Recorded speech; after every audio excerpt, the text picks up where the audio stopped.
पेशवा. शनिवारवाड्याच्या तटबंदी आजही एका भयान किंकाळीने थरथरतात. काका मला वाचवा. 18 वर्षांचा एक तरुण पेशवा रक्ताच्या नात्यावर विश्वास ठेवून मदतीसाठी धावत होता, पण समोर उभा होता साक्षात मृत्यू. मराठा साम्राज्याच्या इतिहासातील हे ते सर्वात काळं पान आहे, जिथे राजकारण रक्तापेक्षा जास्त गडद झालं होतं. ज्या शनिवारवाड्याने पेशवाईचं सुवर्णयुग पाहिलं, त्याच वाड्याच्या अंगणात एका पेशव्याचा क्रूर बळी दिला गेला. ही केवळ एका सत्तेची लढाई नव्हती, तर विश्वासघाताची पराकाष्ठा होती. नक्की काय घडलं होतं 30 ऑगस्ट 1773च्या त्या दुपारी? चला जाणून घेऊया आजच्या या विशेष भागात.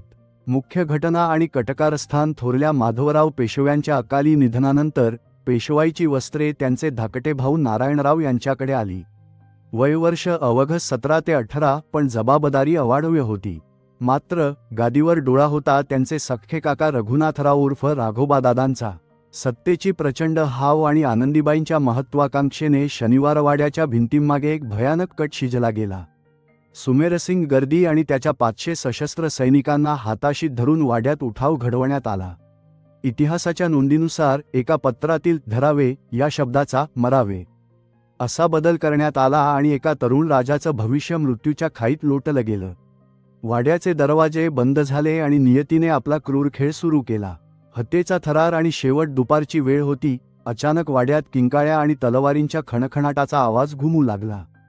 सुमेरसिंग गर्दीचे सैनिक नंग्या तलवारी घेऊन नारायणरावांच्या दालनाकडे झेपावले.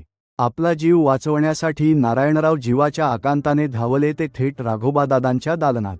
त्यांनी काकांचे पाय धरले. त्यांच्या डोळ्यात अश्रू होते आणि मुखात एकच आर्त हाक होती, काका मला वाचवा. त्या क्षणी राघोबादादांना पुतण्याची दया आली. त्यांनी गर्दी सैनिकांना बजावले की याला मारू नका, याला सोडून द्या. पण सत्तेच्या खेळाने त्यावेळेस इतकं रौद्र रूप धारण केलं होतं की सैनिकांनी कोणाचंच ऐकलं नाही. राघोबांच्या डोळ्यांदेखत पेशव्यांच्या अंगणात पुतण्यावर वार झाले. रक्ताच्या थारोळ्यात नारायणरावांचा आवाज कायमचा शांत झाला आणि मराठा साम्राज्याला कधीही भरून न निघणारी जखम झाली. आजही म्हटलं जातं की अमावस्येच्या रात्री शनिवारवाड्यातून तोच आर्त आवाज ऐकू येतो.